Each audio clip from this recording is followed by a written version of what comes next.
So our project is called Finding Your Balance. And I think the whole thing started with we were looking at an interesting mechanism that's called a ball balancing on a plate, and then that's the original inspiration. We were looking at it and then thinking, wow, this is actually really interesting, but what does it really mean? And then we were just in the brainstorming session talking about sort of creative ideas that translate the motion of a mechanism into a realistic sort of life situation. And we're talking about emotional balance. So we thought it was really it's like a comedic approach to think about emotional balance in serious ways, but in also really abstract, very extreme ways. And we're linking that back to the mechanism of sort of having a ball that floats in thin air, representing your mood, and then having sort of outsider intruders hacking into your turbulence, sort of visualizing really what emotional balance and trying to achieve a balance in real life looks like when it's translated into this sort of poetic, but also humorous sort of visualization.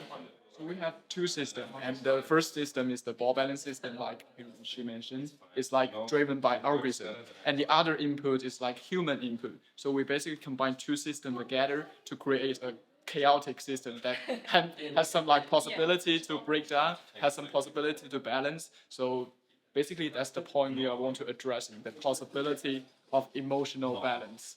Yeah. What we really want to achieve is people approaching it as like an interactive game. So we want people to sort of get quite loose, not be too serious when exploring this sort of mental stability. I know it's sometimes a risky option, but we thought it's something that you try to have a laugh around. So you can see how difficult it actually is to translate from your emotions, the facial expression, to the actual movements of the robotic arm. And then we've got randomized actions that's coded into the response received from your facial expression. So when you're angry, it doesn't necessarily intervene with the ball, but sometimes it does, and then sometimes it interacts with it vigorously. So we've got cases where the ball is absolutely sort of like destroyed by the hand. It's like falling down out of the balance of the whole system. But then when you're happy, it's just dancing on its own and moving a little bit, sort of like a little fairy and a little gnome that represents yourself.